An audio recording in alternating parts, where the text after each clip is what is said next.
In the heart of the savannah, where the sun baked the earth and the wind whispered secrets through the tall grasses, nestled the village of Akaba.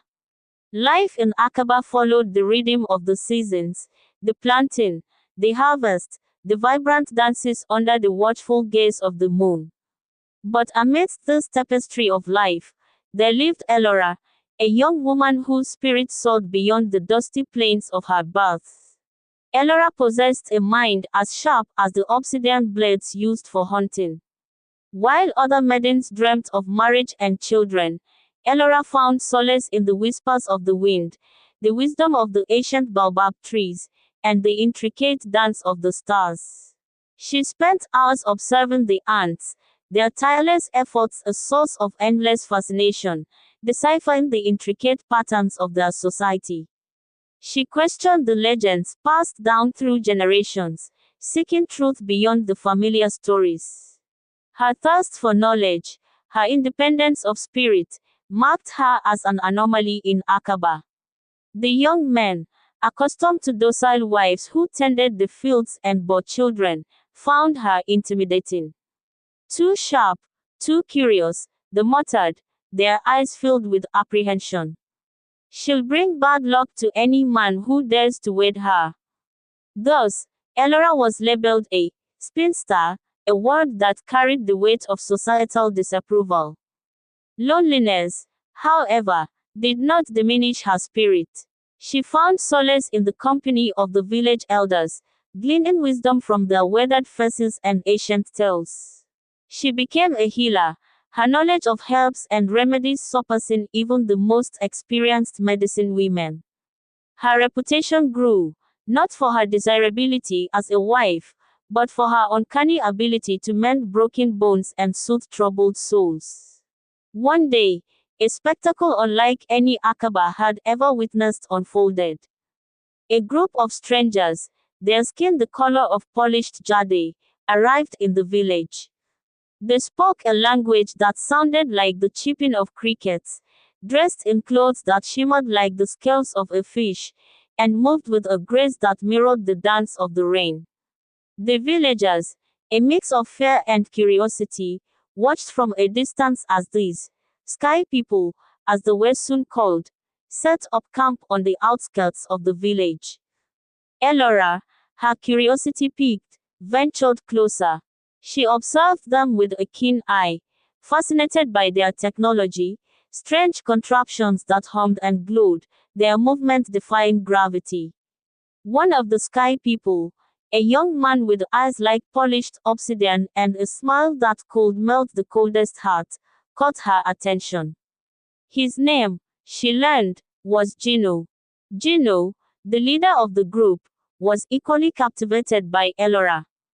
He found her unlike any woman he had ever encountered, intelligent, independent, and possessed of a wisdom that transcended the boundaries of language.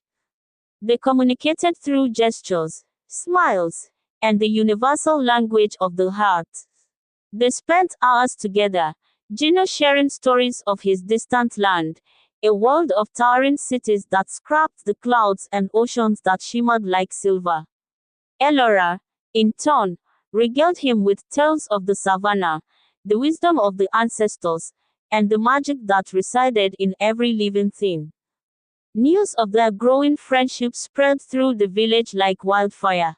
Whispers turned into murmurs, then into outright accusations. She is bewitching him, the elders muttered, their eyes clouded with suspicion. She will lead him astray. The princess of Akaba, a young woman who had long coveted Gino, saw Elora as a threat. Jealousy, a venomous serpent, coiled around her heart. She spread rumors, weaving a web of deceit and lies, painting Elora as a dangerous enchantress. She is a spirit, disguised as a woman, she hissed, her voice laced with venom. She will steal his soul and leave him empty. The villagers, swayed by fear and prejudice, began to shun Elora. Children threw stones at her, their laughter echoing cruelly through the savannah. The elders, once her confidants, turned away, their faces etched with disapproval. Elora, once a respected healer, was now an outcast, her reputation tarnished by the venomous whispers of the princess. Gino, sensing the growing hostility, felt a pang of worry for Elora. He saw the pain in her eyes, the way her shoulders slumped under the weight of their disapproval. He knew he had to act. He sought the counsel of the village elders, hoping to explain his feelings for Elora and to dispel the rumors that had poisoned the hearts of the villagers. However, the princess, anticipating his move, had already poisoned the minds of the elders. They met Gino with suspicion, their eyes cold and unforgiving. "The sky people are a danger," one elder declared, his voice trembling with fear. "They bring strange magic, magic that will corrupt our souls." Gino, frustrated and disheartened, returned to his encampment. Elora, sensing his distress, met him with a gentle smile. "Do not let their fear consume you," she whispered, her voice a balm to his troubled soul. "True love, like the stars, shines brightest in the darkest of nights."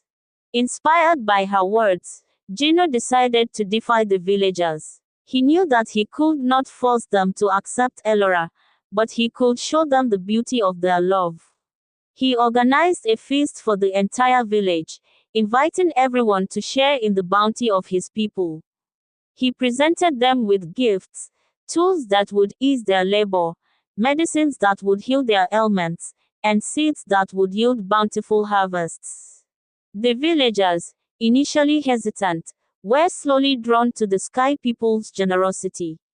They tasted the unfamiliar foods, marveled at the shimmering fabrics, and listened with fascination to the music of Gino's people. The children, the most easily swayed, were captivated by the toys and games that the sky people brought. The princess, watching from the shadows, saw her plans unraveling. Fury surged through her. She decided to take matters into her own hands. That night, under the cover of darkness, she crept into the sky people's encampment.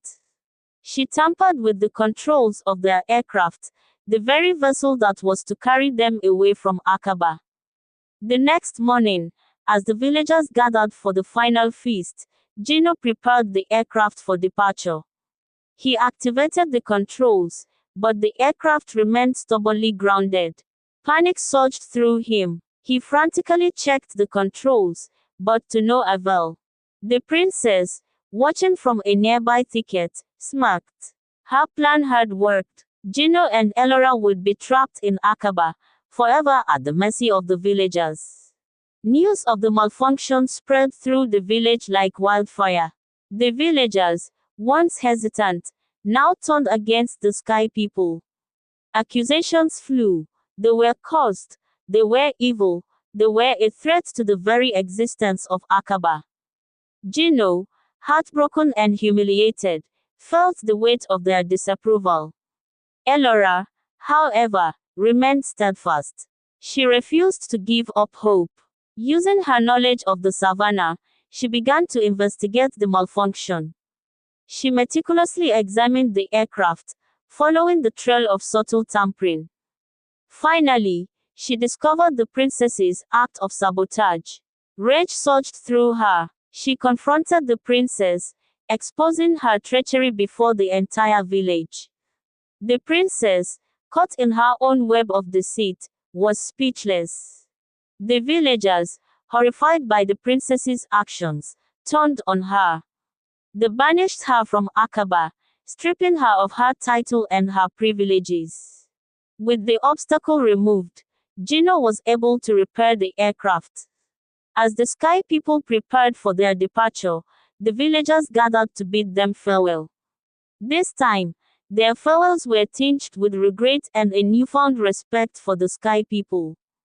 Gino and Elora, their love strengthened by adversity, soared into the sky, leaving behind the dust and the shadows of Aqaba. They carried with them the lessons of courage, compassion, and the enduring power of